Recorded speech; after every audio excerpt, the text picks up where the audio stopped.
welcome all of you, the participants, to the 6th week of the certificate courses in Islamic Review Knowledge. Now we are coming to the end of the first round, the first 4 subjects of the course. And this morning we have Dr. Haslina will be completing her lecture on AQIDAH, and I believe she's going to wrap up what she has already covered for the past 5 weeks, and I believe she is going to give you 6 questions for you to think of when you talk about AQIDAH, based on what she has already presented to us. So Alhamdulillah, we benefited a lot from the lecture from Dr. Haslina, and from the basic knowledge in AQIDAH until the last lecture last week was on the contemporary issues on AQIDAH and so on. Inshallah, this is almost half of the course that what has been offered at IIUM, based on the curriculum that being followed by most of the almost all the students in IIUM, because this course is a required course for everybody. But to us, although it is very basic, some of you maybe just it's a revision for what you have already studied, and it is very important to all of us on this topic, inshallah. So I wish to welcome again Dr. Haslina, and thank you very much for your beautiful lecture. People enjoyed it very much, your lecture, alhamdulillah, and your notes also. And some of them, they are compiling your notes. They become mini books. And we hope that you can share also some of the references for you to refer. So with that, I don't want to take much time because it's already 9 o'clock, and you already have 160 students with you now from all over the world. So I wish to welcome Dr. Haslina to the final lecture. Please, Dr. Haslina. Thank you so much, Dato'. Bismillahirrahmanirrahim. Alhamdulillahi Rabbil Alamin. Wassalatu wassalamu ala ashrafil anbiya'i wal mursalin wa ala alihi wa Recording in progress. Excuse me for my voice. This week has been a very hectic week for myself and a few friends at the Kulliyyah, because we were submitting results and having audits, so on and so forth. But Alhamdulillah, I would like to make a special greeting to Pak Habib, someone that I have encountered in a number of programs, but I think Pak Habib, we have not yet meet each other. Inshallah, I hope when the COVID is over, I will be able to visit Indonesia, because I have many good friends in Indonesia. And Indonesia is the only country that I have yet to visit, except for Batam. So the only place that I have visited in Indonesia is Batam. So I'm looking forward to visit Indonesia, inshallah, after the COVID is over. All right, so this week we are going to continue discussing a few items that I have listed regarded as challenges to AQIDAH, and I will explain later in the end of this lecture how these issues are discussed under AQIDAH, even though we will find that they are not directly related to theological issues. Yeah, I will sum that up in the end of my lectures. So let me go to religious pluralism. This is the philosophy of the day. Yeah, and people have been interpreting it in many ways, and I believe that some of you who have been exposed to religious pluralism and literature on religious pluralism, you may find that some people interpret religious pluralism as referring to the phenomenon of the diverse religion, of the existence of many religions. Yeah? That is a very literal meaning of religious pluralism. yeah, identifying and recognizing the existence of many religions, the coexistence of many religions. But if you study further, if you read further, you will find that religious pluralism is a theological concept in Christianity introduced by certain quarters among the Christian theologians, especially liberal theologians.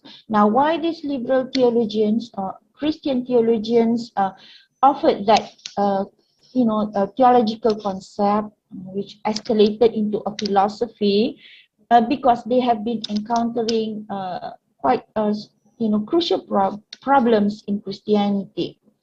Problems related to the Christian theology herself. Yeah, so I put it here that religious pluralism has its root in Christianity. This is the original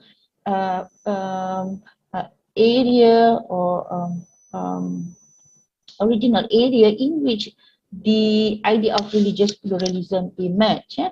Why? Because Christian theology, yeah, this is not from a Muslim perspective, yeah, this is from the Christian perspective as well, that Christian theology has been propagating exclusivism, yeah, be it in Catholicism or Protestantism or the Orthodox Church. Yeah? Why? Because they believe that you can only find salvation in Christianity and not in other religions. Yeah, so salvation can only be found if someone recognizes Jesus Christ. Yeah, and this has been the position in Christianity since 325 CE. Yeah, until 1965, the Vatican Council shifted her position to inclusivism. Yeah, what is inclusivism? That they start to believe that Christianity propagates the whole truth and other religions offer partial truth. So part of the teachings in other religions are correct, yeah, but the whole truth are found or is found in Christianity, or in that context, Catholicism alone. And later on, the idea of pluralism, religious pluralism, also escalates into Protestantism, especially when the Protestants started to dialogue with people of other religions in 1971. And in terms of the academic literature, the whole discourse of religious pluralism started off with scholars in religious studies, yeah, modern scholars in religious studies. Yeah? So the issue with religious pluralism is that it propagates the idea of salvation to all religions. So the core of religion, according to pluralists, is that every religion talks about salvation. However, the idea of salvation is very pertinent and so-called exclusive idea to Christianity, because in Islam we do not speak of salvation in the way Christianity believes salvation. I would say that even in Hinduism, in Sikhism, and in Buddhism, salvation is not discussed in such a way, yeah? Because in these three religions, they discuss about karma samsara, about liberation.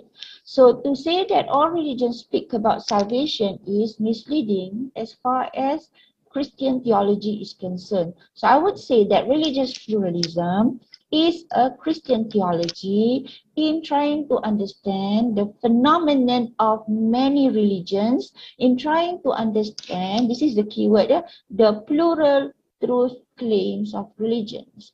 Because some liberal Christians could not accept the fact that religions other than Christianity and followers of these religions are condemned just because they do not believe in Jesus Christ, but they have been a very, devoted people with regard to their religion. So they could not make sense how these good people in other religions will be condemned. Yeah. So therefore, these pluralists started to develop a theology that fits for everybody else. And because of that, This gives a lot of problems to Islam because we believe that religions can coexist. Religions, many religions can coexist. In terms of their existence, we believe that they are part and parcel of Allah's creation. This is something that we cannot change. This is His design. This is His grand design because He wants us to understand, to find Islam based on our understanding, not because of we inherit the faith from our parents, or not because it is simply a tradition. But then in Islam, we make a very clear position that Islam is the right belief and others are misleading belief, but they can coexist. And this position is called as Tawhidic. And because Islam is Tawhidic, Muslims should not behave in exclusive way, or we should not, or Muslims should not embrace exclusivism in the sense that we take the position of Christianity in such a way that all people who are not Muslims will go to hell, even though Allah gave this criteria, but we cannot single out people or persona that this, like for example, one single person who is not Muslim and say you are going to hell, because we are not playing the role of Allah. Muslims have to think that men from the very beginning were Muslims. This is the covenant that every man has been taken when he was created. In Surah Al-A'raf, verse 161 or 165. Bismillahirrahmanirrahim. Wa idh akhadha rabbuka min bani adama min zuhurihim dhurriyyatahum wa yashhadahum ala anfusihim qala alastu bi rabbikum qalu bala shahidna. This is Tawhid Rububiyah. Remember, we learned this, right? And then when men come to this world and they follow the religion of their parents, they follow the religions of their context, but they are in the position to look for the truth, and Muslims in that regard have the responsibilities to call or to invite others to the right belief. Therefore, there is da'wah. So this is Tawhidic perspective. And just now I mentioned about Tawhid Rububiyah, Uluhiyah, Al-Asma' wa As-Sifat. It is true that other people in general, or mankind in general, including the non-living being, they are Muslims from the very beginning. Kullu mauludin yuladu ala fitra. So now the responsibilities of Muslim is not to exclude others, but to bring others in this rahmatan lil alamin. How do we bring people into this religion of rahmatan lil alamin? We have to do lots of da'wah. That is the role of Muslim. So lots of da'wah to introduce Allah as the only God, uluhiyah, and to introduce Allah with all His attributes and characteristics, al-asma' wa as-sifat. And this is the role of aqidah, the science of aqidah. And not only that we want men to know who Allah is, but we want also men to understand the extent of relationship man has towards Allah, the extent of relationship man has towards mankind and towards other beings, other creation in this world, and to understand what is the role of man in this world, where man is going, where man come from. So this is Tawhidic, and Tawhidic perspective rejects religious pluralism. Of course, I can discuss more because this is my area of expertise. I wrote a thesis and I have published a book on this title, but hopefully perhaps next time, if we can be given another opportunity to discuss about religious pluralism, I am more than willing to share my point of view, my discussion on religious pluralism. Okay, so I've discussed one form of extremism, and this week this time I'm going to discuss another form of extremism. Well, I do not regard what I have discussed earlier as extremism, but I will explain to you soon. Yeah? So today we are going to talk also about extremism and terrorism. Yeah. So first of all, it is important for us to understand in the sense that we have discussed about the metaphysics of Islam, the items that are related to this metaphysics. But it is also important for us to understand that Islam provides a balanced perspective of everything. Yeah, I use the word balance, or if you also want to relate it better, the word middle, the word moderation, the word balance can explain what we mean as the middle way or wasatiyah. This idea or this principle and notion of wasatiyah is very pertinent for us to understand the Aqidah of Islam. Why the Aqidah of Islam cannot be understood if we take an extreme perspective in understanding reasoning, in understanding revelation. We have to strike a balance between the two. We have to reconcile between the two. You know, one of the best example would be, especially in the context of Aqidah, theological issues, we discussed about al-ayat al-mutasyabihat. The verses that speak about Allah has limbs. Yeah, Allah has limbs. Allah seems to have limbs just like creations. Allah has faces and Allah sit down on the throne. Allah has hand. So how do we understand these verses? And we have seen that in the course of Muslim history, the Hanbalis seems to take a very literalist position. He understood yad as yad, and he did not want to interpret. Say that yad, hand is hand, so that's it. And well, we believe that Ahmad Ibn Hanbal understand very well what he means, and he declined to interpret hands because he was not inclined into taking the discourse of Greek philosophy into the question of Aqidah. Why? Because we have to remember that the Greek philosophers were extreme rationalist scholars. Some of them fall into skeptical idea about religion. So this is what Ahmad Ibn Hanbal wanted to avoid during his time, especially he believed that he wants to retain the original understanding of Islam.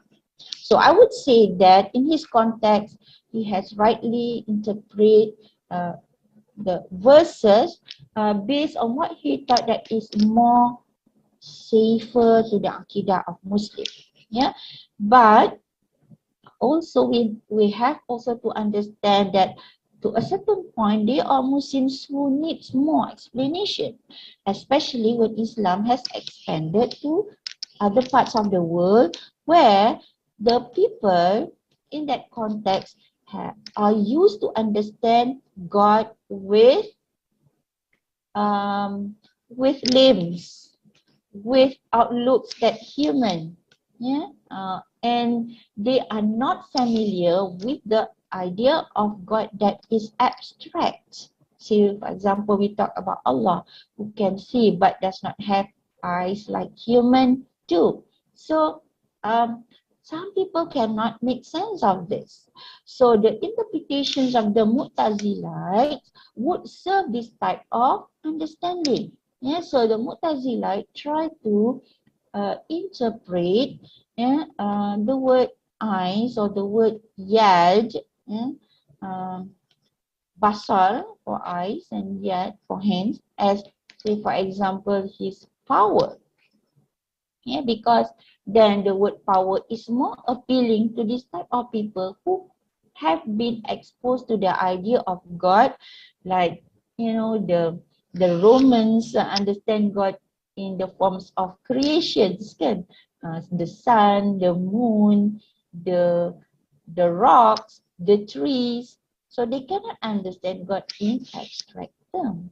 So the Mu'tazilah helps to explain to them what it means when in Islam Allah says that He sits down on the throne. Is He sitting down like all of us, like human beings, like animals? No. Okay, so this type of interpretations fit to a certain context. But then Imam al-Ash'ari, a number of Imam of Aqidah after him, try to reconcile between the two to address to the problems encountered by Muslims who could not accept the literal interpretation of Hanabalites, and the liberals. I would use the word liberal in a very, very literal meaning here. Yeah, the liberal interpretation of the Mu'tazilah. So the Ash'arites serve as a mediating ground to provide the Muslims how to make sense of these two extreme positions, and how do we try to strike a balance between the two. So he subscribed to reasoning, as well as he subscribed to the traditional understanding of revelation. So he said, yes, Allah says He has hands, He has eyes, yeah, but then His hands and eyes are bila kaifa. We do not know how it looks like, because this has been explained by Himself, by Allah Himself in the Quran. Yeah, mukhalafatuhu lil hawadith. He is different from His creation. So when He has it, he says that He has eyes. His eyes is different from the way how the eyes of the makhluk are.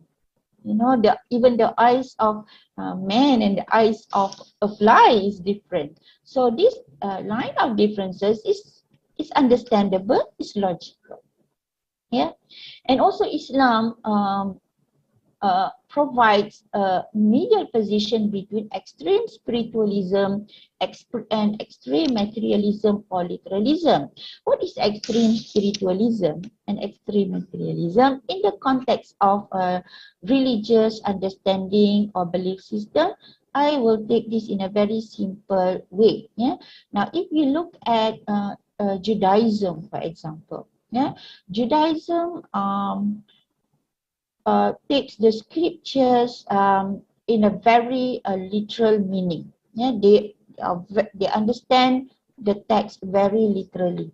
Yeah, and that has also influenced the way they understand religion.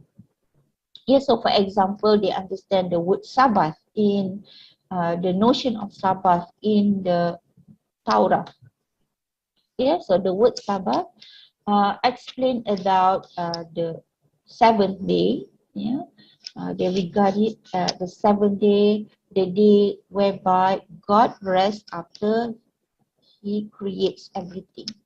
So because of that, that day is meant for every Jew to worship God. So that Sabbath day is the day to worship God. Yeah? But they went to the extent of taking it literally that Sabbath day, one or a Jew should not do anything. You should not go to work. Yeah? You should not help people if people are dying. This is the example given in the Bible. Yeah? That if someone is sick, so you should not, you cannot help the person. Yeah? If he is dying, you cannot do anything, because that day is specifically for you to worship God. And they also take very literal interpretation of many practices in life, like for example in the diet. In their diet, do not consume blood, so that's why they have kosher, because they are not supposed to take meat with blood. We know that that is supposed to take metaphorically instead of literally, but that's how it is. The rabbis or the scholars have been interpreted the text, and this is the reason why Isa alayhi salam, Prophet Isa alayhi salam was sent to the Jews to correct the way they understand religion. Yeah. And when Prophet Isa alayhi salam came from the seerah of the prophets, yeah, he tried to bring the Jews, or I would say Bani Israel in that time, to come back to the spirit of religion. What religion wants for men to acquire in addition to the understanding of the text.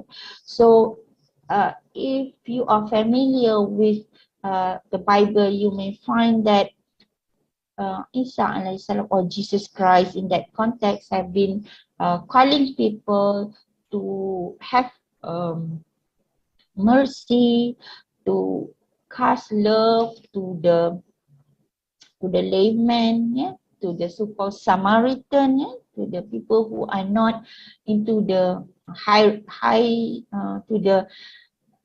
hierarchy in the society, because the society was so hierarchical during that time. Yeah, so if you are in the lower rank, you are not regarded as reliable or useful in the society. But Prophet Isa alayhi salam communicate the message of religion to all, including those who are not Christian, those who are not Jews, those who are not Bani Israel. So he spoke to the Roman, he spoke to the Greeks as well, and this is what makes Prophet Isa alayhi salam controversial, especially when he tried to bring people to understand what Sabbath day is all about, yeah? What is a diet, good diet is all about in the religion. Okay, so now Islam came and stressed that spirituality is also important.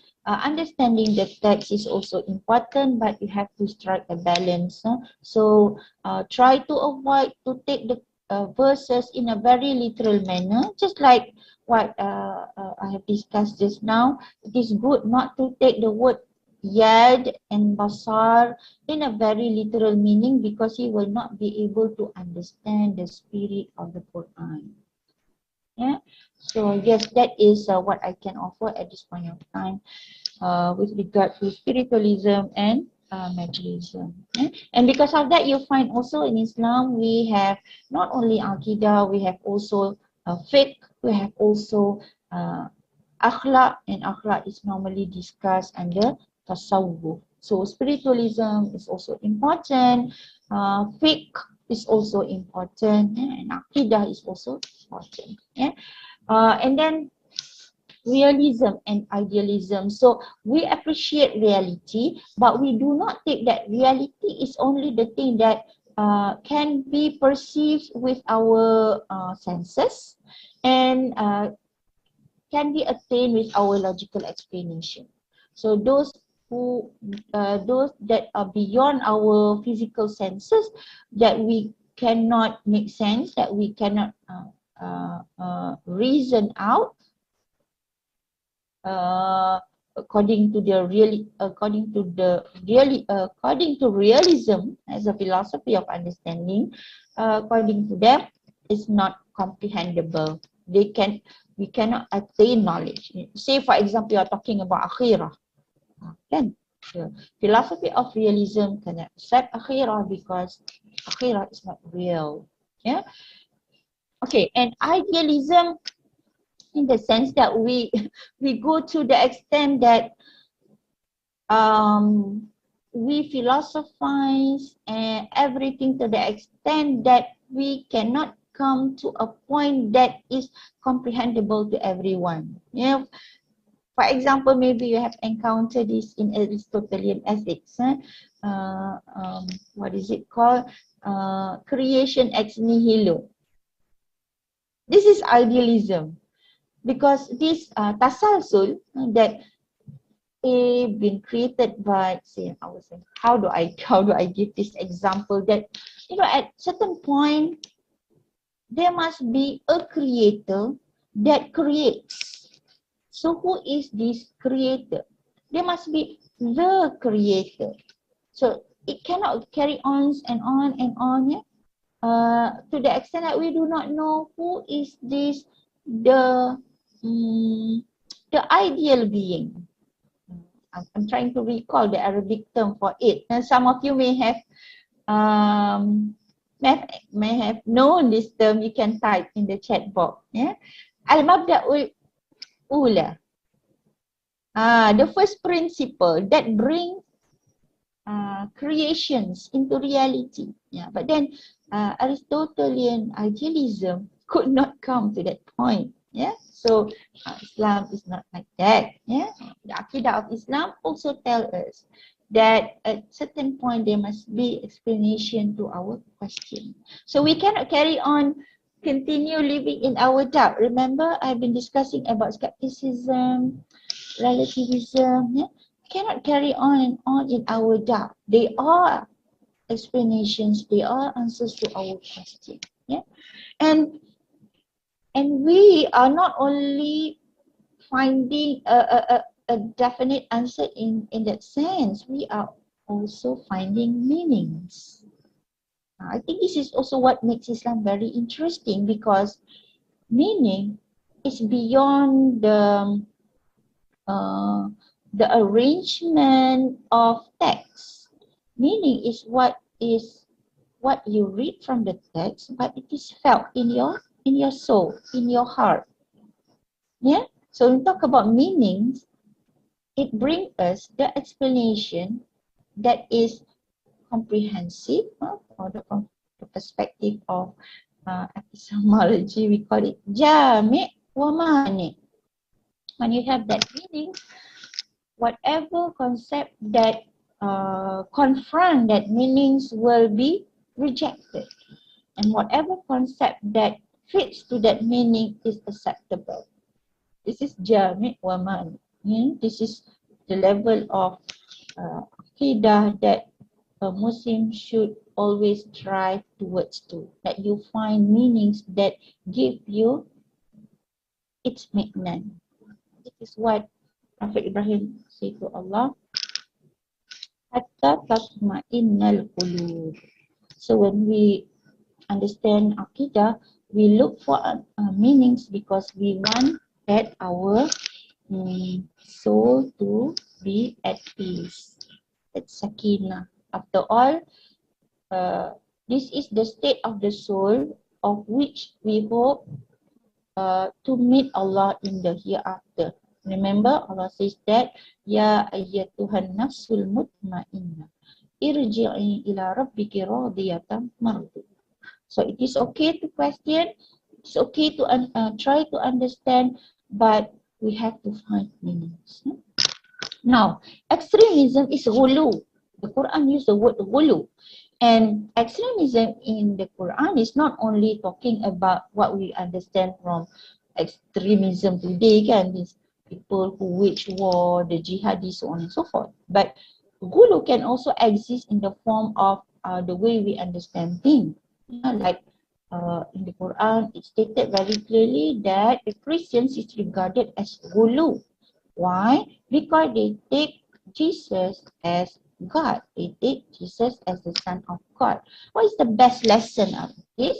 The best lesson is that when we believe in religion, we have to believe in such way that we have substantial knowledge that support our faith. We cannot fall into, how do you call that in this context? We cannot fall into fanaticism. I'll come to this point later. Anyway, extremism has no single cause. It's a very complex position. It's a very complex phenomenon. So it will require us to discuss a lot of issues if we want only to understand what extremism is, because it has political, social, psychological, intellectual, and many items that lead to extreme position, someone extreme position. Yeah. And Al-Qaradawi described that the main characteristic. So how do we know if someone is extreme? Yeah? Someone is extreme if he is fanatic to one view, one opinion, yeah? And believe that others' opinions are not right. Yeah, so like he simply put off other opinion without substantial justification, without hujjah. I think this is very important. If you can disagree with someone, yeah, but make sure that you have valid hujjah. So you have to find this hujjah again and again until you are firm. Hatta tatma'innal qulub. Then only you can disagree with someone, and of course disagree with respect. Okay, now why extremism is wrong? Because slanting to the left or right contradictory to the principle of wasatiyah. Why? Because wasatiyah is a position where someone can be as just as possible, as adil as possible. Someone can be in the position of meeting the demand of his fitrah, and someone is possible to try to strike a balance between the different positions. Yeah. Okay. Now, is it true that this extreme position that we have today has its root in theological schools? I want to address this issue since we are talking about Aqidah. Okay? So there were some Muslims who say that all these extreme positions having its root in Khawarij. And I forgot to put one thing. Another extreme school relate to the Mu'tazilah. So some of them use the word neo-Mu'tazilites, the modern Mu'tazilites, neo-Kharijites, neo-Khawarij. Are these words right? I will conclude in the end later. Yeah. But for this at this point of view, at this perspective or at this point, I would like to say that they are opinion like this, and therefore they associate this group such as Takfiri, Jihadi, Salafis, Wahhabis. I'm so sorry, I have to use this term, because this is for the purpose of explanation. Some of you may not agree with this term. Well, I can understand why, but let me also explain how this term emerged and what they are interpreted as. So for example, Takfir. Takfir has been associated with the Tahkim. I believe you are familiar with the idea of Tahkim or the story of Tahkim, story of Prophet Ali alayhi salam and his friends, companions, who had disputes with Muawiyah. They were in kind of war, and then Muawiyah lured them, or maybe I shouldn't use that word. Muawiyah persuaded them to come into a negotiation, but unfortunately Sayyidina Ali lost in that negotiation because of Muawiyah's negotiation skill is better off. So what has happened after that? A group of people who in support of Sayyidina Ali withdraw themselves and blame Sayyidina Ali for accepting Tahkim. So they shifted into another extreme position. Before they were all out for Sayyidina Ali, but after that Tahkim, they were all out against Sayyidina Ali and regarded Sayyidina Ali, Muawiyah as sinful. And this has escalated into theological question of grave sin. Al-Murtakibul Kabirah. People who committed grave sin, and according to this group that Muslim cannot afford to commit grave sin, because if they committed grave sin, they will be sentenced to hell. Some of them take a very extreme position. Even Muslims cannot commit small sin, because he will become fasik. Well, also later in the history, we know that such a terminology like Darul Islam and Darul Har. This is the fiqh of that day. Of course, today we do not have this explicit Darul Islam and Darul Harb. The context of today is much different from in the past because we have been colonized and we have been following the set of different set of governance. Anyway, some Muslims who want to bring this categorization into the current context, and therefore they use the word, Darul Harb, and they are against this state who are not Muslims, calling them kafir, and then the word takfir emerge from this Darul Harb, kafir who are enemies to the Muslim, and you have to fight against them, and Muslims who are in support of this group of people, and then the word takfir has been used even in a very larger context. Okay. There's also jihadis. We know that the word jihad, Muslims know very well what jihad means, but this word has been hijacked, referring to the Muslims who wage war against the non-Muslims, and we know that this word is very misleading, but the jihadis have been propagated, portrayed as extreme, and the word Salafi, mashallah, the word Salafi, the meaning of Salafi, the original meaning of Salafi is very, very noble because it talks about a group of people who wants to emulate the earlier generation of Muslims. What is wrong about emulating the earlier generation of Muslims? This is what we're supposed to do. We have to understand Islam the way Prophet Muhammad SAW understand Islam, the way the companions understand Islam. But the word Salafis have been associated as extreme position, given certain meaning that these Salafis were trying to portray Islam that is rigid. Quite unfortunate that there are some Muslims also who call themselves Salafi and portray such position. And also, but anyway, if you read the literature, you'll find that the word Salafi is the most misrepresented, misinterpreted, and very abstract, and provides a very ambiguous meaning. And there also the word Wahhabi. Well, when I learned Imam Muhammad Abdul Wahhab during my undergraduate study, I have very high regards for Muhammad bin Abdul Wahhab. Why? Because he was the one who tried to bring Muslims to the correct understanding of Islam in the time when Muslims started to believe in superstitions, started to take the secondary, tertiary information about Islam, and started to adopt blind ideas, imitation about Islam, instead of trying to understand Islam back to the sources. So that was the spirit that what Muhammad Abdul Wahhab wanted to bring. When the society slanted to either to the right or to the left, there will be a thinker, a reformer who comes to help the Muslims to come back to the middle. This is very beautiful about Islam.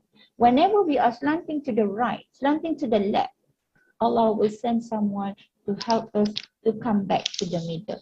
So therefore, we should give ourselves the chance to listen from the two positions and to find the answer. How are we going to strike a balance between these two positions and avoid from charging this group is blasphemous, that group is blasphemous, because that is not our role. Our role is to find the meanings of the man of AQIDAH to ourselves, so we can protect our AQIDAH. Alright? Okay, so I will skip from this. And then, well, I must say that, mashallah, Muhammad Abdul Wahhab actually called the Muslims to understand Islam in a very good way. Understand the Quran, and try to find meanings in the Quran and the Sunnah, go back to the teaching of Islam. And he rejected funny practices in Shiism. He rejected the things that the Prophet did not teach us. Okay, now terrorism. What is terrorism? I believe everybody is familiar with terrorism, but this, what we have seen on the slides is basically the definition given by the Islamic Faith Council for IC 2002. So terrorism is not only referring to Osama bin Laden, for example, or any Muslims who believe that non-Muslims are not supposed to be around in this world. Yeah? But terrorism also can take place in the way one's behave. Yeah? So you can see that, for example, any act or every act of violence, yeah, can be regarded as terrorism. Yeah, this is the original meaning of terrorism. And why terrorism occurs? This has something to do with AQIDAH. Terrorism occurs when we are fanatic. And then not only that we are fanatic to a certain view, but also if we are fanatic because of for no reason. We simply follow.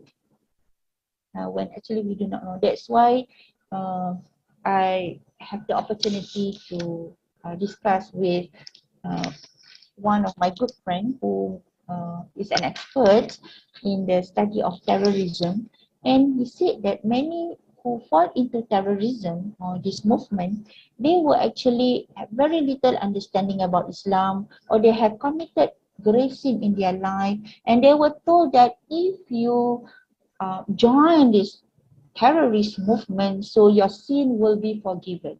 If you kill non-Muslim, you will enter Jannah. Yeah, so it's very unfortunate that they didn't find a murshid teacher, teacher that can teach them the right way, and they do not try to find the right understanding of Islam, so they are driven by their ignorance. So this is what we want, what I wanted to highlight. So our fanaticism and blind fanaticism can drive us away from being a balanced person.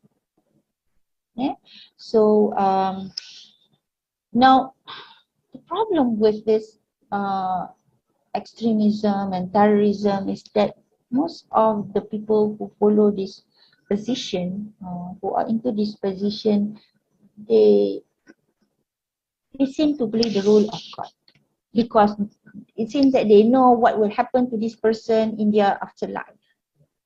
Like I said just now, you single out people or you're going to hell. And what's more, if they are killing people, so they are acting like God, ending the life of someone as if they know these people's destiny.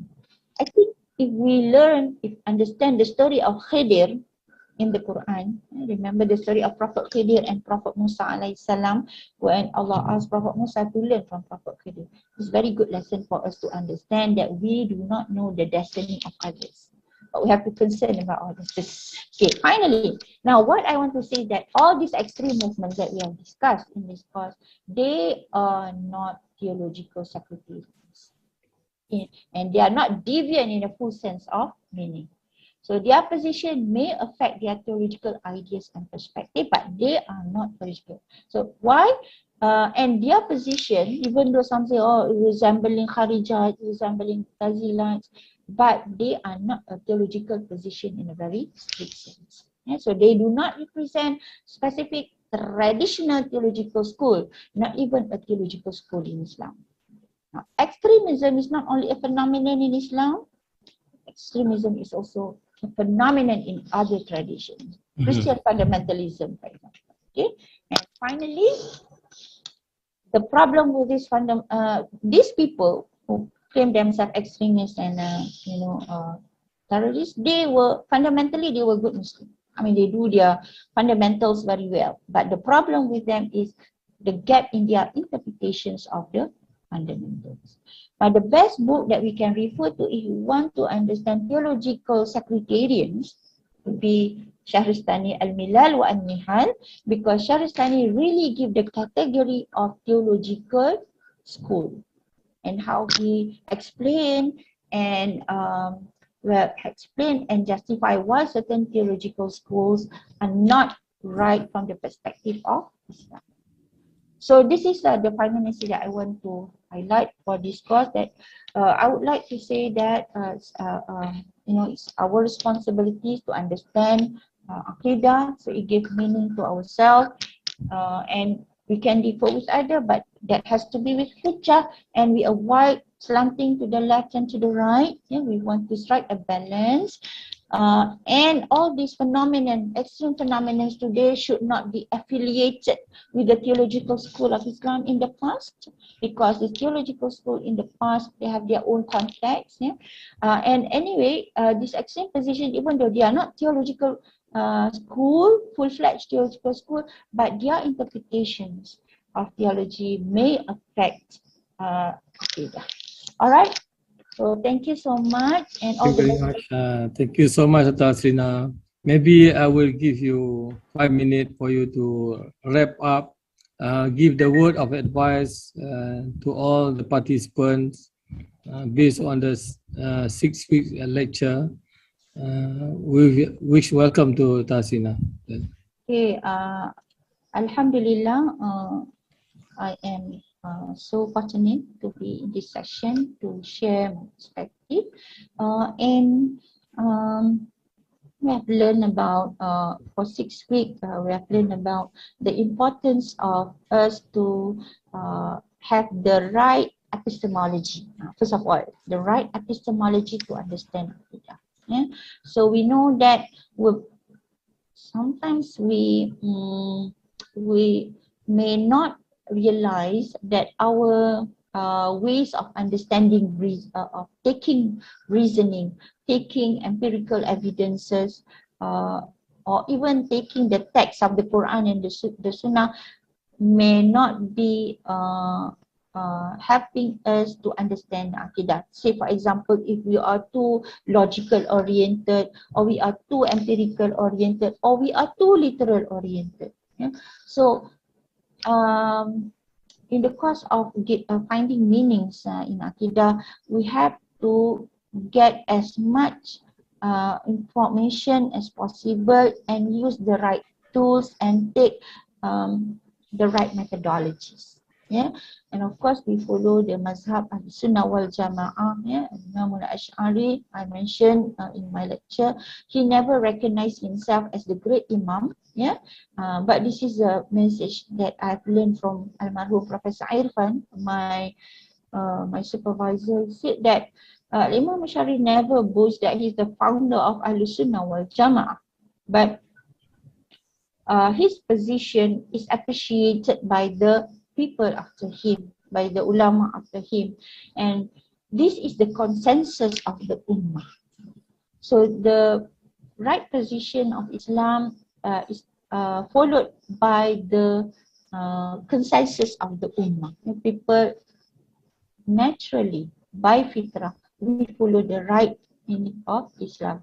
So the right meaning of Islam will make us stick to our fitrah. This is important. Stick to our fitrah and give meaning to us. Yeah? Understand Islam in the right way. Remember, just now I said about taking all the means to knowledge, yeah, and use the right methodology, and do not fall into fanaticism. Yeah, get all the evidences. We can disagree with people, but do not disagree out of sentiments. Disagree only if we have the right hujah. And last, from Dato, I want to say this. At this age where everybody can be a mufti on the social media, everybody tend to be a mufti in the TikTok, in the Facebook, in the Twitter, in the Instagram. Yeah, but most importantly, yeah, whenever we encounter some controversial issues, yeah, the first thing to do is to take a pause, try to find the answers before you respond in the social media. Yeah, all right. Thank you so much, and I hope good day and good learning experience to all of you. And I'm so sorry for any shortcomings. Over to you, Dato. Assalamualaikum warahmatullahi wabarakatuh. Waalaikumsalam warahmatullahi wabarakatuh. Thank you very much, Dr. Haslina. you have completed your course for 6 weeks. I think all of you have benefited a lot from the lecture of Dr. Haslina, and I'm sure you feel that whatever you gain from her is not sufficient. We are very sorry because the time constraint. If I continue for another 6 weeks, you might be bored. So, but we stop for a while, inshallah.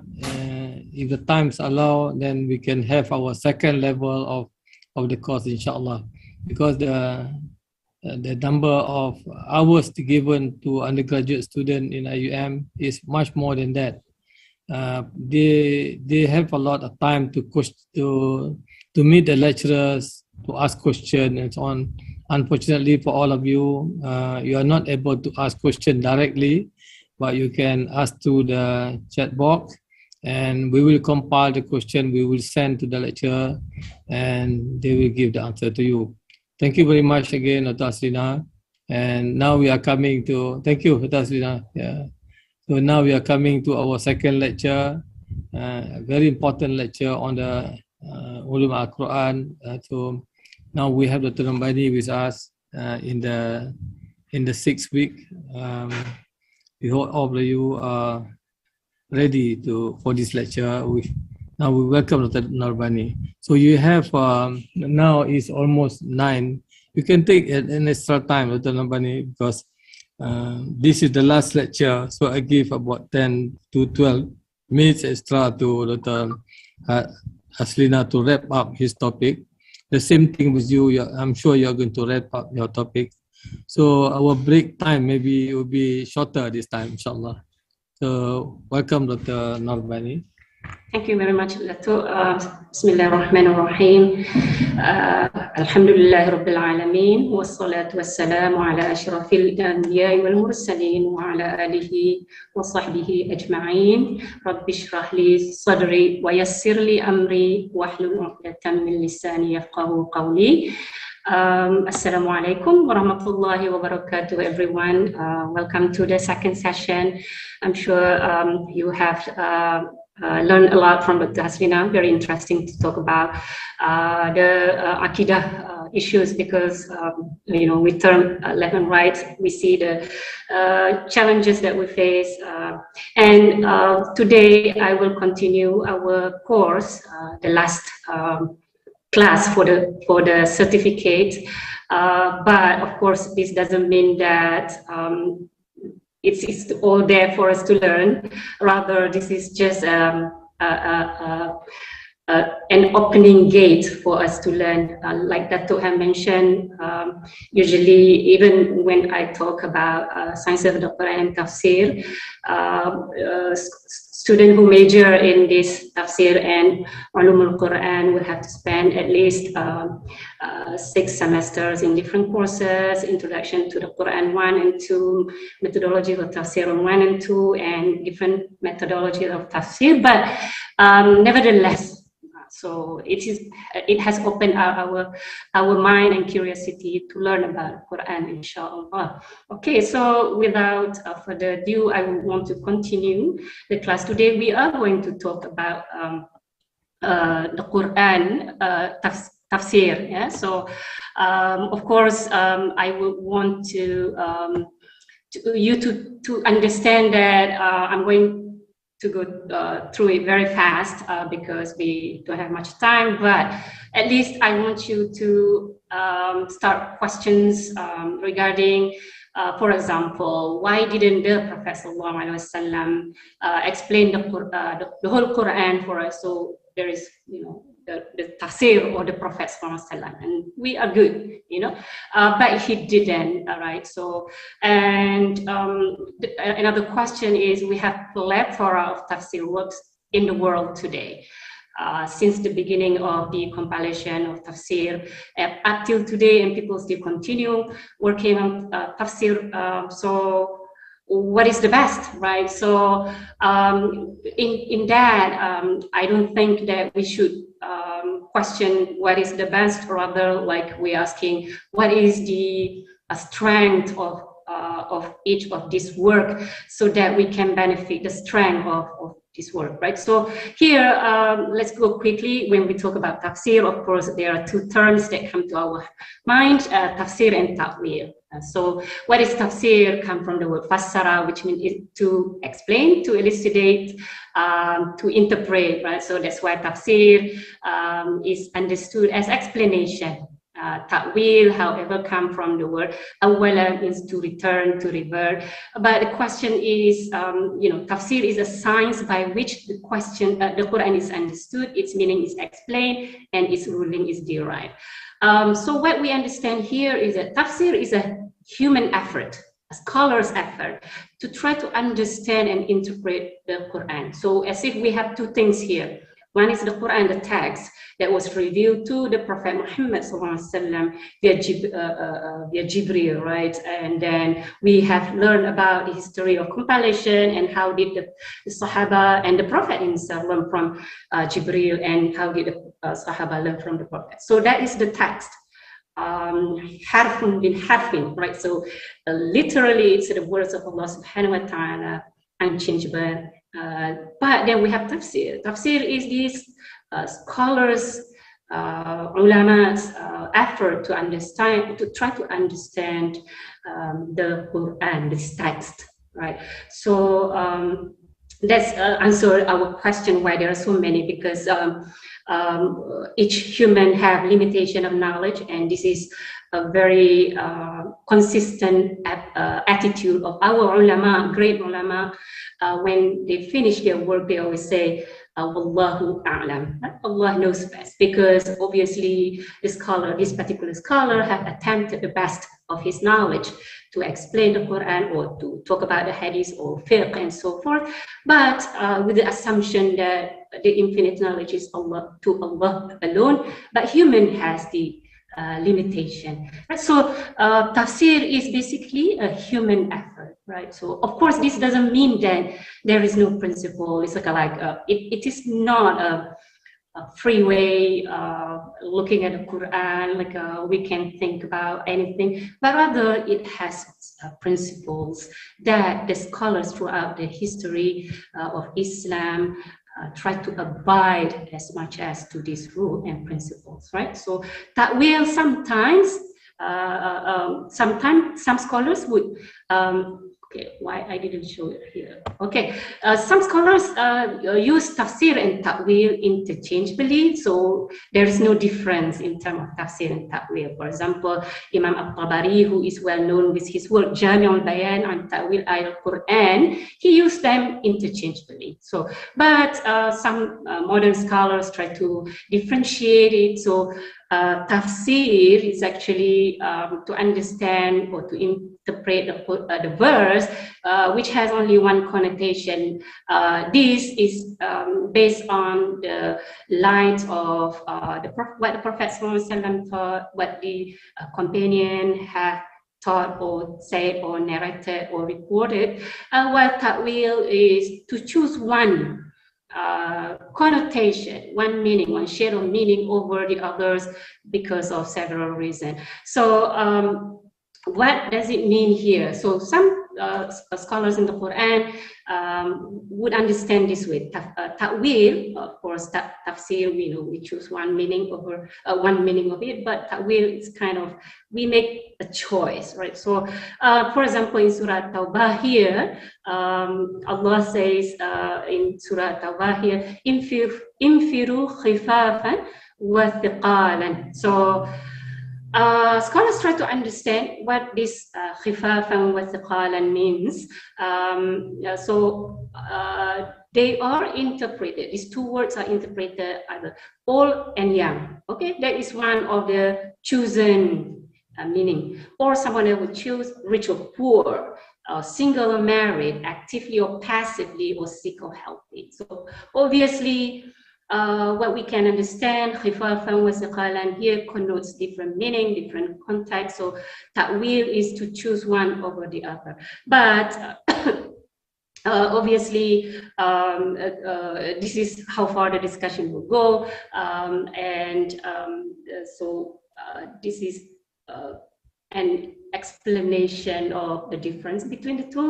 And of course, there are other aspects. I think it's better that we focus on these two, so we kind of get the understanding that tafsir and ta'wil might be the same, right? So now we want to talk about the history and development of tafsir. This will help us to understand how did it begin, when, and how did they do it, what did they do? Because we want to learn now on that one thing that we have to understand, science of the tafsir started during the time of the Prophet sallallahu alaihi wasallam, right? So because this is the idea that we know the Prophet himself explained the Quran. So when we come later, what we call it, the tafsir of Quran by the Sunnah. So in other words, the Prophet himself explained several ayats to the Sahaba, so that this is considered tafsir by the Prophet sallallahu alaihi wasallam. And of course, it started during his lifetime, right? So, and this go back to the role of the Prophet sallallahu alaihi wasallam, right? So, when we talk about tafsir during the time of the Prophet sallallahu alaihi wasallam, just like many other knowledge, we're talking about the interaction between teacher and his students, the Sahaba. The Prophet was the teacher and the Sahaba were his students. But when we want to understand how much tafsir, how much did the Prophet interpret the Quran, we need to understand the context of his students. Just like when a teacher teach his student, when his student understands some basic knowledge, then the teacher does not need to explain the basic, but rather go to the upper levels. The context that we want to understand, and or maybe you have understand already so far, right? The Sahaba basically lived during the time of the Prophet. They had him as a teacher. They spoke the language of the Quran. They also lived within this political, theological, spiritual, social, moral context of the Quranic revelation. So basically, they are aware of the intent of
Recording in instance progress. when the Sahaba did not understand, or if they understood it, not in a way that the Prophet would want them to, he would explain to them. Right? So, and the Sahaba were very diligent student. This is for us to understand that why did not the Prophet ﷺ explain everything, every single ayah to the Sahaba, to the point that we have what we call as a so that we have tafsir of the Prophet ﷺ, right?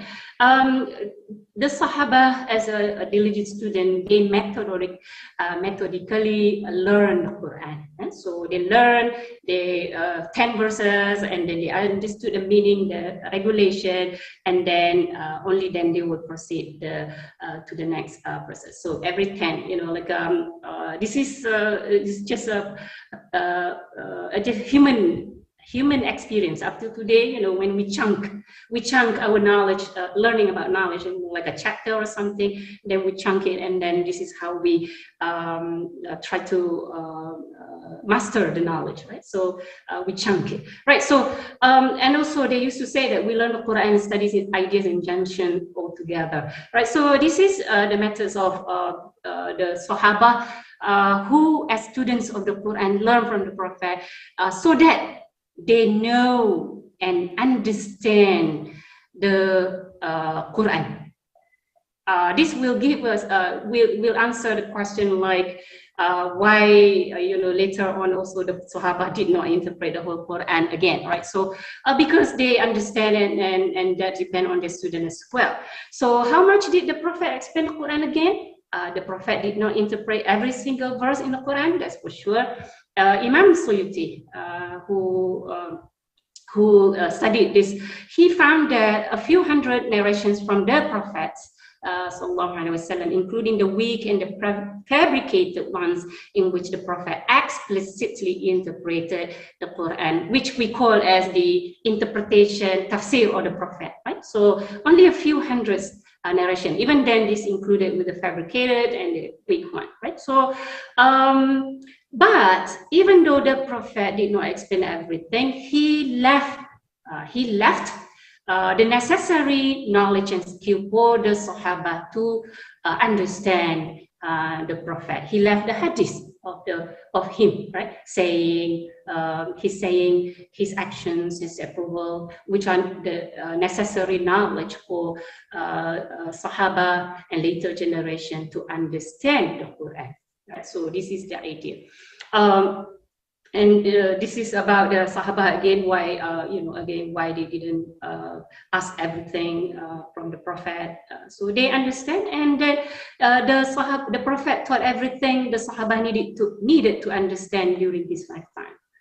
All right, so that is during the time of the Prophet ﷺ. What happened? About the tafsir during the time of the companions, right?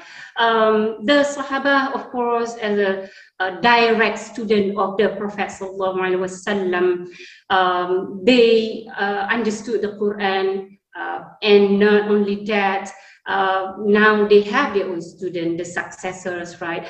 But this is what we pay attention to. They have the principles of interpreting the Quran. And that's why later generation up till today, we know that the sciences of the tafsir have this principle that we follow when we want to interpret the Quran. So the Sahaba have this principle and methodology that they follow. They employ this following knowledge when they interpret the Quran. First, they always use they interpret the Quran with the Quran, and we will talk about it later. What does it mean, right? So the Quran is their main source of the tafsir, and the statement from the Prophet as well, the principle of Arabic grammar and its rhetoric. So even though the Quran was revealed to them, as later on when we come to the example, there are times when other Sahabas are more knowledgeable about certain words compared to some others, and they help each other to use the Arabic language to understand the obscurity of a word. So this is very important, and they use their own personal reasoning, ijtihad. Right, so later on we'll talk about this when we talk about ijtihad. Of course, I'm sure you come across when you talk about it with your professor in fiqh, right? So, and the Judeo-Christian tradition, what we call it Israeliyat, that were prevalent during the time of the revelation, which we'll talk about it later. What is it, Israeliyat? We talk about it, we heard about it, we were scared about it, and what is it, right? So this is the idea, right? So this is the principles that the Sahaba use when they interpret the Quran. All right, the 10 Sahaba that were well known is the 4 caliphs, but Ali is the most, the one who has more tafsir narration compared to the rest, because Ali radiallahu anh, he lived longer than the other 3, and also Abdullah ibn Mas'ud, Abdullah ibn Abbas, Ubay, Zayd, Abu Musa al-Ash'ari, Abdullah ibn Zubayr, and all of these are the major companions who are known with their knowledge in tafsir. When we talk about science of the Quran, scholars usually point the authority of Ibn Abbas in tafsir, because we know that he was the cousin of the Prophet ﷺ, but he was very young, a young Sahaba. He was only 13 when the Prophet ﷺ passed. There are testimony from the Sahaba, example from the history, to demonstrate to us the authority of Ibn Abbas in knowledge. First of all, the Prophet ﷺ made dua for him, for this cousin, right? The Prophet ﷺ said, Allah give him the knowledge of the book and wisdom, and in other narrations say, Allah give him the knowledge of religion and of interpretation, of tafsir, right? So, and being the Sahaba, being the cousin and Sahaba of the Prophet, he accompanied the Prophet ﷺ in many occasions. So let's see the example of the authority of Ibn Abbas, despite of his young age.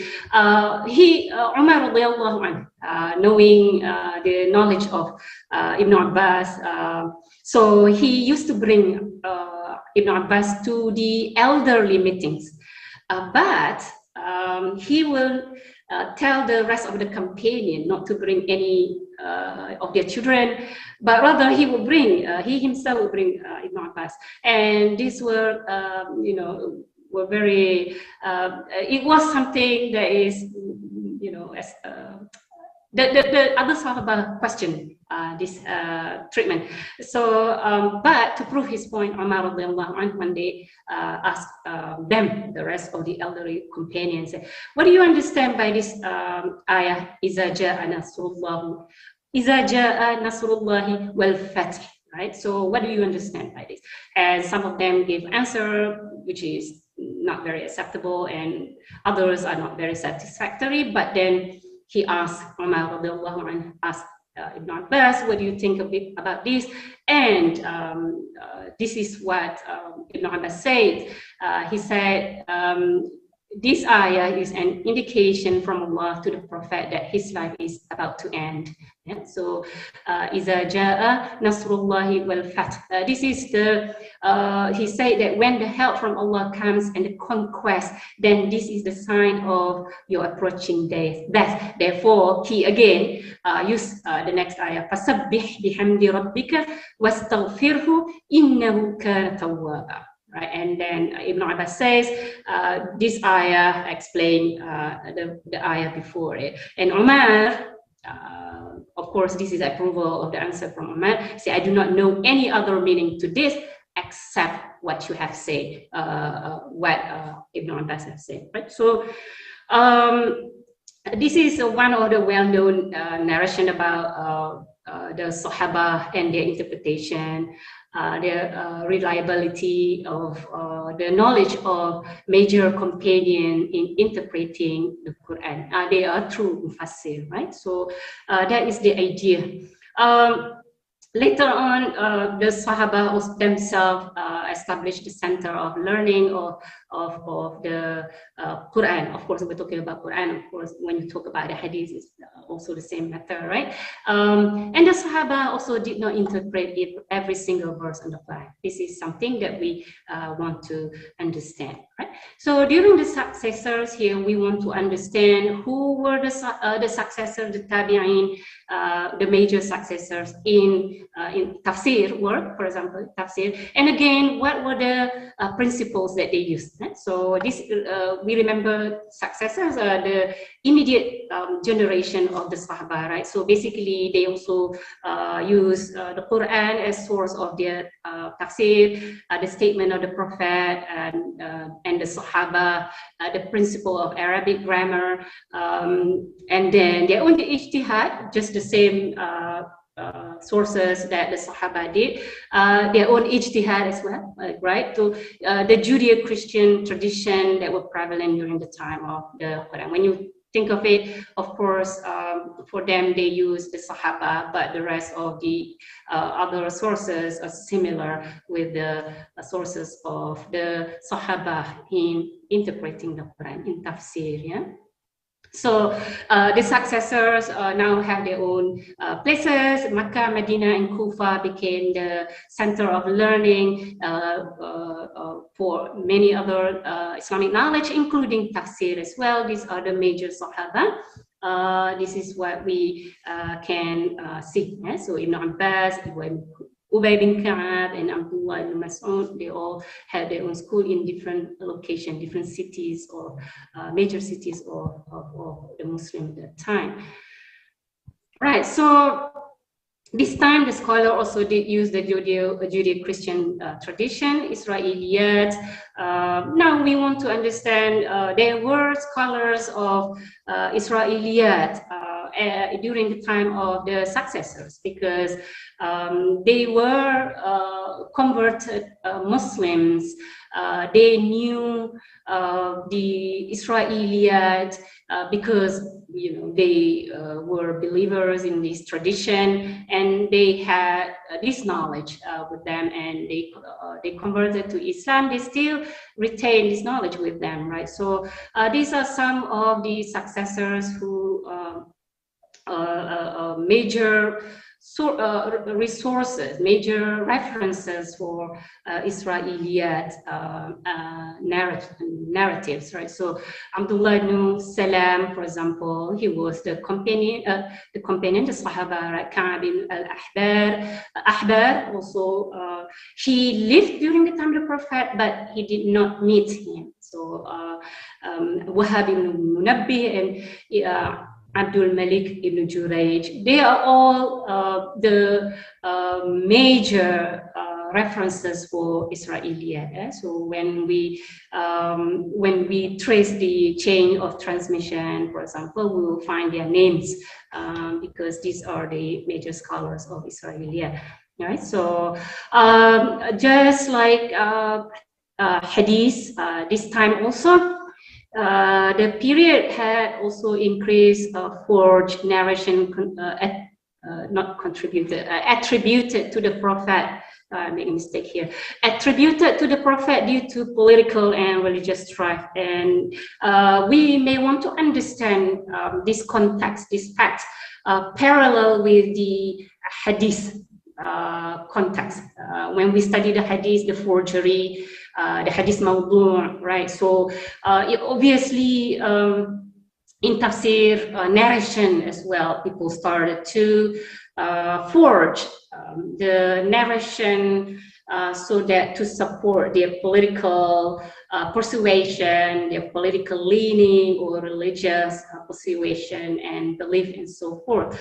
So this is the context of the successors of that time, right? So so we have learned about historically what happened during the time of the Prophet, the time of, the time of the Sahaba and the successors. So we want now to understand the development of tafsir itself, and of course we may, you may find like we go back and forth here, going back to the Prophet time, the Sahaba time, and the successors time, but we will move forward, inshallah. After this, we'll talk about who can interpret the Quran, right? So first of all, we want to learn which tafsir, completed tafsir, well-known completed tafsir. The well-known is by Imam Ibn Jarir al-Tabari, who died in 310 after Hijrah. So basically less than 300 years after the first compilation, after the first compilation of the Quran, right? So basically, this is the completed tafsir. It is still available today. Jami al-Bayan an Ta'wil al-Quran. He used narration extensively. So what it means is that Imam al-Tabari, he would put, when he interpret the ayah in the Quran, verse by verse, when he has the narration, either from the Prophet or Sahaba or the successors, he will put in this to interpret. He will use them. He will use this narration to interpret the verse. So he also used to interpret the Quran based on the grammatical analysis. So it means that he must have the knowledge of Arabic language, right? And the various recitation, the qira'at that we learned before, and he put also the aspect of this and explain to the readers. And occasionally, and that's why this had his work occasionally used his personal reasoning as ijtihad on various aspects of the verse. Tafsir Ibn Jarir al-Tabari is one of the tafsir that is put within the category of tafsir bil ma'thur, tafsir based on the narration, the tradition, because obviously he minimized the ijtihad, his own personal reasoning and opinion, but rather he makes sure that he used the narrations that he got from the Prophet himself, Sahaba and companion and other scholars during those period in his work. Okay? So this is among the first actually completed tafsir Tabari. Right? So other work before that were manuscripts, some were extinct already. So this is the example of tafsir in earlier time. They're what we call a classical tafsir. And other works as well, here you may read on your own some of the work here. All right. For the tafsir work in this period, they emphasize on grammatical analysis. So this requires the Arabic language. You see, after 300 years, the question is, do they speak the same Arabic like the Quranic language? Is there any different, any change? So the understanding is that the language of the Quran is very unique. So anyone who wants to study and understand the Quran must possess the knowledge of the Quran and the Arabic of the Quran. So independent ijtihad as well is employed when they interpret the Quran.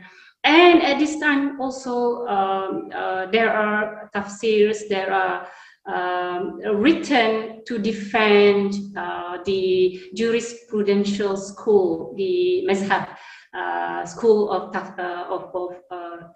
fiqh, right? So like Hanafi, Shafi'i, Maliki, and also this is a major strand in tafsir work. At that time, also the deletion of isnad, basically when people narrate, when people mention narration, or they will not any longer mention the chain or the transmitter of this report. Which of course open up to forgery when, of course, when someone just say, well, the Prophet Muhammad said this, without actually giving us the narration, then it's easy for us to ask like what is your chain of transmission, so that we know the authenticity of your report, right? So this is the idea that at this moment, at this time or the period, for example, people already have varieties of interpretation to support their political or sectarian views. So, for example, Imam As-Suyuti said that in Surah Al-Fatiha, غَيْرِ الْمَغْضُوبِ عَلَيْهِمْ وَالضَّالِّينَ, those whose God are not pleased with. He said that there are 10 different opinions concerning this particular غَيْرِ الْمَغْضُوبِ عَلَيْهِمْ. So the people who God is not pleased with, whereas the Prophet has clearly explained that it refers to the Jews and Christians.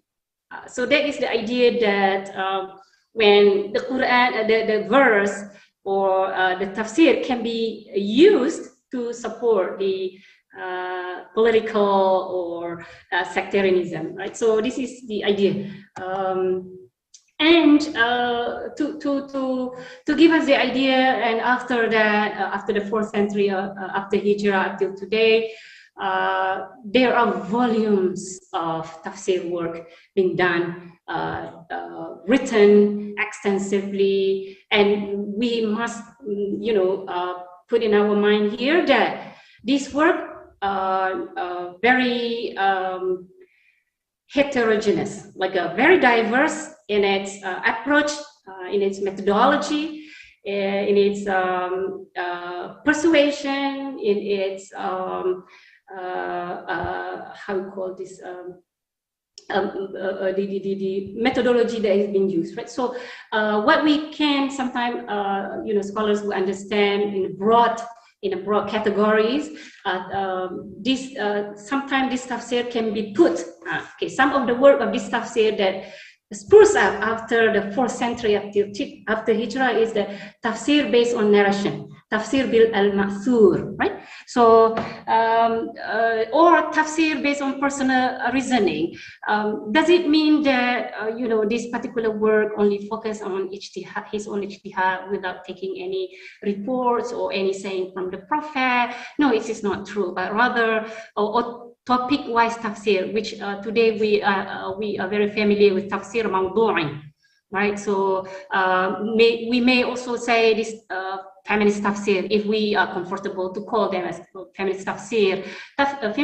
Feminist tafsir can be included as part of tafsir mawdu'i, right? Or jurisprudential tafsir, tafsir al-fiqhi, right? So this is the major strand, or tafsir al-ilmi, or tafsir al-fanni, literary tafsir, like tafsir Saidatolakma fi zilal al-Quran, for example, tafsir or scientific tafsir, or many diverse approach to understand the meaning of the Quran. And you remember that when we say that this is the human scholarly attempt to understand the text of the Quran. The Quran remain, the text remain. However, our understanding, the scholars' understanding, may vary from one another depending on the approaches that they use, the methodology they use, the principles that they want to use. So some works may combine some or more of these categories. They produce works that are more encompassing and broad, which later on I will talk about tafsir hamka, inshallah. All right. Principle of tafsir. This segment will help us to understand who can interpret the Quran. Is anybody allowed to do the tafsir? Can anybody do the tafsir?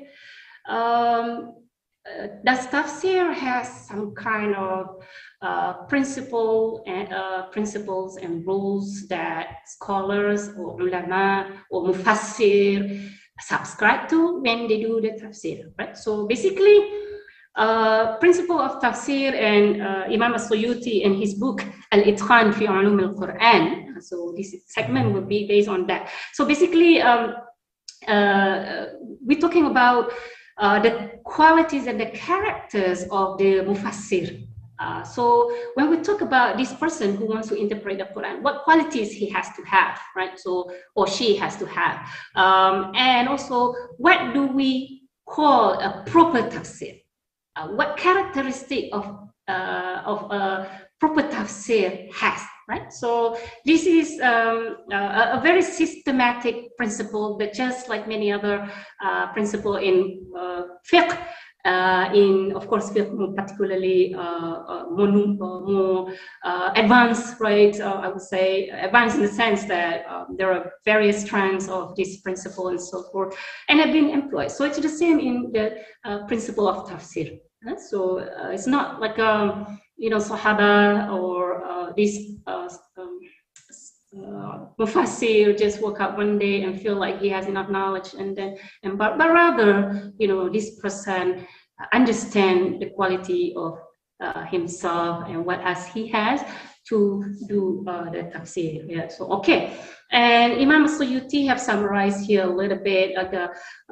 He said that whoever wishes to interpret the Quran, he first turn to the Quran itself. So basically, talking about the main source of tafsir, just like the Prophet ﷺ did, just like the Sahaba did, just like the successors did, and then the Sunnah. If you cannot find the interpretation of the Quran in the Quran, then try to find it in the Sunnah.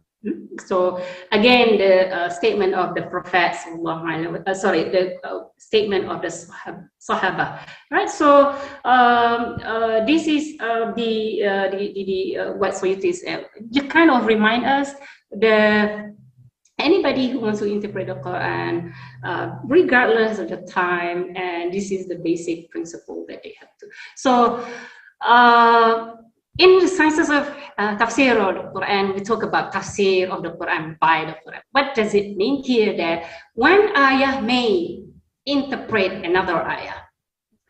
So this requires a person to have the overall understanding of the Quran, because this also helps us to understand when we read the Quran, we should not most of the time to read it isolatedly, take it out of context and try to understand it. Rather, the Quran, the verses and the context with the previous ayat, or with the ayah next to it, or within the Quran itself. So it has the context. It may have the connection with one of the verses in the Quran. And this is what we mean by the interpretation of Quran and by the Quran. Okay, here Surah Al-Tariq, for example, وَالسَّمَاءِ وَالطَّارِقِ وَمَا أَدْرَاكَ مَا الطَّارِقِ النَّجْمُ الثَّاقِبِ. So the question is that what is Al-Tariq? So Allah immediately here was وَمَا أَدْرَاكَ مَا الطَّارِقِ. What is the nightly star, right? And then Allah immediately say an-najmu thaqib. So this in context of tafsir, this is the example of that. The ayah here, second ayah, is explained by the next ayah, right? So and sometimes the ayah may be in one surah, but is explained by another ayah in different surah. So, right. So this is the idea when the example in Surah Al-Baqarah, verse 37 here, when the description about the repentance of Adam. So what did Adam say when he repented? Then Surah Al-A'raf mentioned to us that he said, قَالَ رَبَّنَا ظَلَمْنَا أَنفُسَنَا وَإِن لَمْ تَغْفِرْ لَنَا وَتَرْحَمْنَا لَنَكُونَنَّ مِنَ الْخَاسِرِينَ. Right. So here is the wording, the dua, the repentance that that Adam alayhi salam said and uttered. Right. So this is what is described as the Quran, one verse. This explains another verse. In this case, Al-A'raf 23 explain Al-Baqarah 37. Yeah. So of course, You remember we were talking about Asbab al-Nuzul, Makki and Madani, and Nasikh wal Mansukh, the Qira'at, the Muhkam and Mutashabih. We didn't have time in this course to talk about this, and others. These are the external knowledge that are necessary for us to have to interpret the Quran.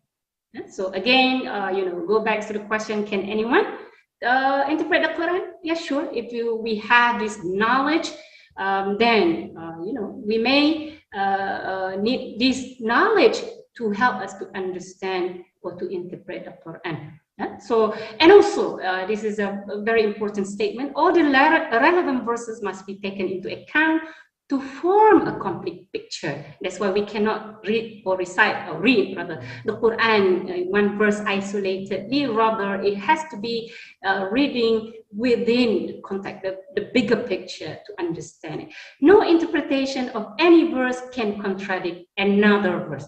This is another principle that the scholars of Tafsir agree. Right? So another principle is Tafsir by the Sunnah. Okay, this is the role of the Sunnah. We know. I want to go quickly here because I'm sure you have learned from the class of fiqh, class of hadith, and now class of Quran, right? About the role of Sunnah in explaining the Quran.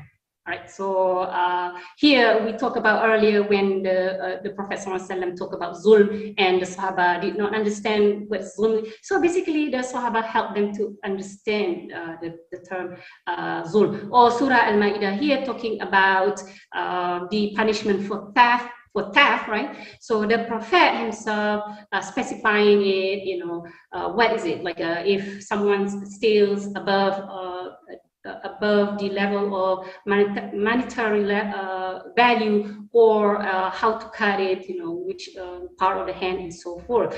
So that is the idea. And you can go here on your own, I think, because this is, like I said, you're familiar with the role of Sunnah, the Prophet, towards the Quran, or Hadith of the Prophet towards the Quran, right? So the Prophet, sometimes emphasize it through his Sunnah that of the ruling of the Quran. For example, when the Prophet, the Quran talk about the treatment to the wife, and then he say, the best of you is the one who is best to his wife, and the best of you to my wives, and so forth. The Quran can never be understood properly without the Sunnah. I'm sure you are aware of this. Now we want to understand this, right? Tafsir of Quran by Quran and Tafsir Quran by Sunnah. These two principles are ultimate sources for understanding of the Quran, of Tafsir. Yeah? Both of them must be taken simultaneously to arrive at a correct understanding. This is the complementary role of Quran and Sunnah in providing guidance to the Muslim. They are the final authority on the interpretation of the Quran, and no interpretation is allowed to contradict to these sources. Yeah? So this is the idea. Tafsir by statement of the Sahaba. Here we're talking about who this Sahaba is and what is the authority in Tafsir or in Hadith and so forth, right? So what is the authority? Is that we get a testimony from the Quran itself, like talking about Radiyallahu anhum wa radu an, basically referring to the Sahaba. And here their knowledge is very important in Tafsir because we already know, they witnessed the revelation. They spoke the language of the Quran. They were knowledgeable about the the Jahiliyah custom, either superstition, shirk, or this. Or they understand the context where the Quran was revealed to. They know about the custom and the habits of the other communities who coexisted with them at that time. Yeah? And they also exercise their personal reasoning. So we're talking about the the authority of the Sahaba here, that scholars agree that their interpretation, the Sahaba Tafsir, is equivalent to Hadith only on matters which are not based on their personal reasoning, which is, in this sense, they narrated it from the Prophet ﷺ. This is the idea. If the companion agreed to an interpretation of verse, then interpretation must be accepted, since this is considered a ijma. Right? So we're talking about the authority of the Sahaba themselves. How about the successors who came after immediate generation of the Sahaba here?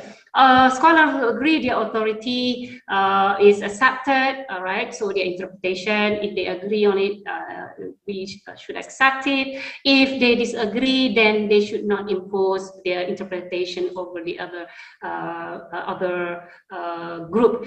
So the idea is that the successors generation is their trustworthiness is guaranteed as generation, not individually. But again, in our Islamic intellectual tradition, their role, their knowledge is very important to our knowledge, right? So the tafsir by Arabic language and classical poetry. So that's why today we are familiar with, for example, Quranic Arabic, right? Because the modern standard Arabic today is different, and like a language is evolved as human history goes. But the most important here, we're talking about the Arabic language that the Quran uses, and in the role of the classical poetry.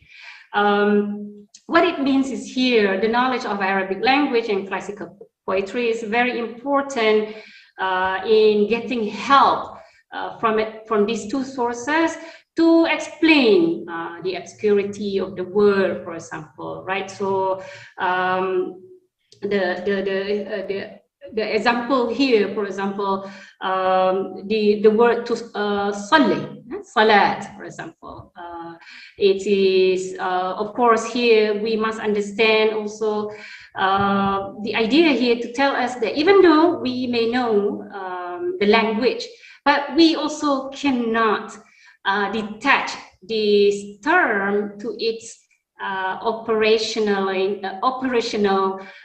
terminology. What it means, linguistically, the word salat means dua.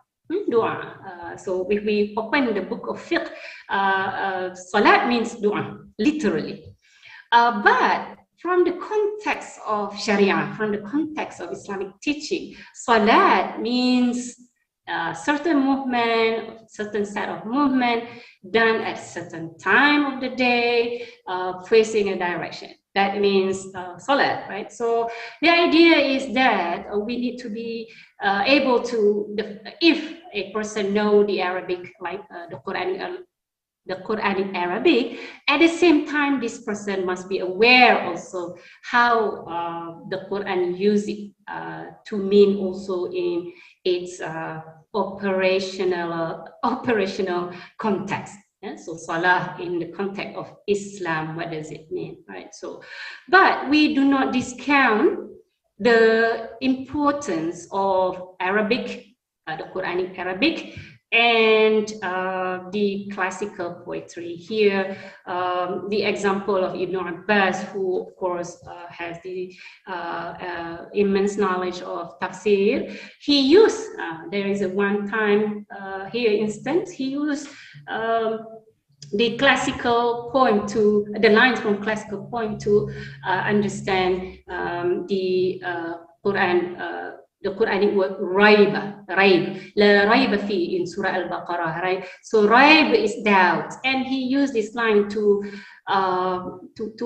affirm the understanding of raib, doubt, right? So in this context, we get the sense that sometimes early scholars, even the Sahaba themselves, use to interpret one word in the Quran by help of classical poetry or the Arabic language. So tafsir by pre-Islamic Arabic customs. What it means is here we want to understand that when the Quran mentioned the pre-Islamic, the Jahilian custom, for example, if someone is ignorant about this context, these customs, then this person will not be able to interpret the, excuse me. Yes, Dato', you. No, it's okay. You finish it. Excuse me? You finish it, yeah. Okay. So this is the Arabic custom, and that it is very important. The Quran mentioned about this superstition, and if we are ignorant about it, we will not be able to relate to it, right? So Israeliyah, right? So we mentioned that the Sahaba, the successors know about this Israeliyah. What is it? So this is the hadith that talk about Israeliyah. Sometimes the Prophet seemed to be like say it's okay to use Israeliyah, and sometimes he was very firm and warning, like, oh, if Musa were alive today, then he would have followed me, or do not specify. So what is it? Here is the analysis of the hadith, these three hadiths. Scholars usually say that this narration, the Israeliyat, it's permissible to quote Israeliyat as long as they are not contradicting to the teaching of the Quran or the Hadith. And these narrations, however, this is agreed by the scholars, that cannot be used as a source of knowledge. Right? So why? Because we cannot identify its authenticity, and we cannot reject its authenticity, right? So because we are not know. So in Islam, if we don't know, we cannot act upon it because we are ignorant about the authenticity or reliability of these sources. So we cannot use as a source of knowledge. And also consider this. This is argument from the scholars. Also, the Prophet have left all the necessary essential knowledge to us, for us to learn about Islam, about anything that we know in the Quran and Sunnah. So our main two sources for Muslim is the Quran and Sunnah. And if we do not know the Israeliyah, or for example, we do not know the name of the Ahlul Cave, the people of cave, the names of their dogs, that are not harmful to our understanding of our religion or our Quran. Right? So this is the idea. The Israeliyah here, I hope that it's very, clear, so I want you to do on your own. So let me go to the tafsir that we find today. So here is the qualification of an exegete. We have already talked about it previously. So Imam As-Suyuti here have given us the ideas. I hope that you can read on your own here. Basically talking about, the attitude, the manners of a scholar, to do tafsir and also to learn, because, this working of tafsir, interpretation of Quran, is also part of seeking knowledge. Type of tafsir by narration, we talked about this earlier, tafsir bil-ra'i, but when we talk about tafsir bil-ra'i, here it's not that, this person used the ijtihad all the time, but rather it's also make use of the tradition narrations that we talked about earlier. And this is Tafsir al-Jalalain by Jalaluddin al-Mahalli and his student, right? Tafsir al-Jalalain is very common to us. And Tafsir of jurists, al-Fiqh, scientific tafsir, basically the tafsir that is interpreted to explain the verses in the light of modern sciences, for example, to highlight the i'jaz of Quran from the scientific perspective. Yeah? So modern tafsir, usually this is the idea that usually modern tafsir avoid to warn against taqlid or superstition or against using of Israeliyah, and but to reaffirm ijtihad, independent reasoning, right? And some critics argue that this modern tafsir, however, used to combine the modern Western philosophy and Islamic thought. However, modernist tafsir, this is the idea. Modernist tafsir is heterogeneous. It means it's so diverse. For example, Tafsir Al-Manar by Rashid Rida, who also did based on his tafsir of his teacher, subhanAllah, I cannot come up with the name. Anyway, and then we find, for example, here in Southeast Asia, Tafsir Hamka, who in his work Tafsir Al-Azhar, written in Malay in the 60s, when he was in prison in Malay language, and has been used by students, particularly during the global Islamic reawakening in the 70s, in the Islamic circle. Particularly this tafsir is one of the first in Malay language that follow the methodology of modern tafsir. So Hamka warns against taqlid, make a social critical about critics about his society, particularly for example misuse of polygamy, for example. What I want to direct, for example, maybe let's say, if that's why I want to point that there is a differences, there is similarity. For example, if Rashid Rida in his Al-Manar argue for the suspension of polygamous ruling because of the abuse of polygamy in the society. Hamka, however, does not argue for temporary uplifting of this ruling. Rather, Hamka will argue that we need to work. The ruling remains still, the Quranic ruling, but we need to work in our society, the problems of our society, why there is a misuse of this and so forth. Actually, I have posted in this slide the reference for it. I wrote a paper on this. You may see at the end of the slide paper that I wrote on Hamka. Right? Oh, okay. Here is maybe you come across what is this feminist tafsir, for example. So feminist tafsir, I thought that this is a topical tafsir, like tafsir mawdu'i, right? So some scholars who try to understand the Quranic verses in the light of contemporary feminist causes. So there is a book that you may Google, of course. We live in a world where knowledge is very easy. That's why Haslina mentioned earlier, anyone can be a mufti these days. But the good thing about Google is that we can Google a book. The book is called Feminist Edges of the Quran, written by Aisha Hidayatullah. I repeat again, if you are interested to read about the feminist tafsir and its weaknesses and shortcomings, you may read this book. It's a very academic book. I would recommend that you read it. Feminist Edges of the Quran by Aisha Hidayatullah. Right. So basically, what we want to learn from this topic today, of course, I am wrapping it up in 1 minute, inshallah. Why do we have? The question is, why do we still have people who want to interpret the Quran? Can we just have one tafsir and that is all?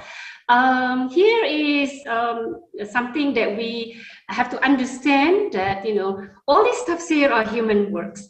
So one work may focus on one approach, tafsir on fiqh perspective, or tafsir on feminist tafsir, or tafsir on literary perspective, and so forth. So we need to obviously, to read them all to understand and appreciate the knowledge that they provide us. So I don't think people will stop interpreting the Quran, because the Quran is the guidance that transcends beyond 20 22 and until the end of the time. So there will be people who come up with different understanding and so forth. Right? So that is the idea. I hope, you know, of course, time is short. This tafsir class alone usually is studied in 3-4 semesters. So we did it just in 45 minutes. But we have opened up the Pandora box, though the Pandora box usually is mentioned not in a very good way, but curiosity, our keen to learn about Islam, about the Quran, and like Dr. Haslina mentioned earlier, keep an open mind. Because all of this knowledge is so diverse, so much. Of course, the infinite knowledge belongs to Allah alone, but you know, we cannot say, well, there is there for us to know. That's why we become talib, student, until the rest of our life. So I stop here. Assalamualaikum warahmatullahi wabarakatuh. Thank you very much. Thank you very much for the attention. May Allah give us ajar for our intention and time of being here in class today. Thank you so much. Assalamualaikum. Thank you very much. Waalaikumsalam warahmatullahi wabarakatuh, Dr. Norbani. This is the last class for all of you from Dr. Norbani. And although the topic of Al-Quran is not an end yet, this is just the beginning, opening. For those who are interested to learn more, they can come to IIUM to take up a master's or PhD under the supervision of Dr. Norbani just on Al-Quran. So just excuse me, I see that you know, when I say tafsir is a human work, but doesn't mean that without the principle. So it can be consistent, just like we talk about science, you know, like a 2+1, or oxygen is available in the air. So there are certain principles that scientists follow as much as sciences, the tafsir scholars do. So it doesn't mean that when we say human work, therefore you know, therefore we can say, wow, this is wrong or whatever, with no appreciation. And you know, we have to also trust that the mufassir are the people who are very honest in their work, that they try their best to explain the Quran. So I'm afraid that when I say that human work, that okay, never mind, next, what is next, right? Rather like open our curiosity and less appreciating of our legacy. That's not what I mean. What I mean is that when I say human work, it means that our human attempt with our utmost ability and principle. So that's the point. Thank you, Doctor. Sorry for it. Thank you, Dr. Norbani. Since this is the last class, maybe you would like to say something, word of advice to your students in terms of studying or reading the topic on Al-Quran. Please, I give you 5 minutes, Dr. Norbani. All right, Bismillahirrahmanirrahim. Thank you. Alhamdulillah, I see a lot of questions. This is what made me always going back to classroom. I love being, you know, student ask question, and when you ask question, that means you know, you want to understand, and this is the best gift to teachers. Alhamdulillah. So like I said, you know, science of the Quran is sciences of the Quran and science of the Tafsir is a science. It's not something that you know, scholars come up with no rule, no principle. So science of the Quran requires us to understand that the scholars who have left us with these monumental volumes of tafsir works have put a lot of the effort, and they were consistent. Of course, we're talking about there are some works that are used to promote and to support their political, religious, sectarianism, and this is beside the point. Just like hadith was forged, doesn't mean they are not authentic hadiths, right? So here, I want us to understand that the tafsir is moving forward, and usually tafsir is understood as explaining the context of the Quran. But we must understand one thing: the Quran is the guidance. And when we say the guidance, we must first look at the guidance, then we will find the principle and so forth. What a lot of us do, this is what my professor of Tafsir reminded us in the class. What a lot of people do is that when they want to understand the Quran, they first try to look, oh, what is this the Big Bang theories and all of these things, and then how does it, what does the Quran say about this? But no, we don't do that. But rather, we go to the Quran, we try to understand it, and only then we take the guidance of the Quran to be our guidance in understanding those what is happening out there, scientifically, socially, feministly, whatever we try to understand. First, we look at the Quran, what it says. And this is I think the shortcoming of feminist tafsir is that when they try to understand the social context of the feminist causes and try to justify it by extracting the ayah that seem to support. A lot of time, however, we must understand that the Quran is the language, is the guidance from Allah, and was revealed to the time of the Prophet ﷺ. So it speaks to the justice and context of the Prophet time. And however, today we understand justice causes, feminist causes, in a way that our context understand. Right, so this is challenges that we need to understand, and not only in feminist tafsir, or also in sciences and scientific science, in all politics as well. First, we must understand Quran is the guidance. All right, so I hope that you continue reading. There are so many translations of this classical word. For example, Al-Itqan fi Ulum al-Quran. You just PDF it and it will appear, and we give dua to all these scholars who have helped us to understand sense of the Quran, right? So, and tafsir as well. Keep your heart and mind curious to understand, and if we don't understand, we need a teacher.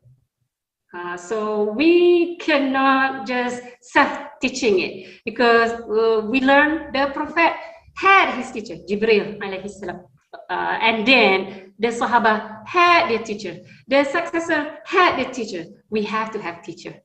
Teachers in the sense that when we have ambiguity, confusion, we can ask for clarification.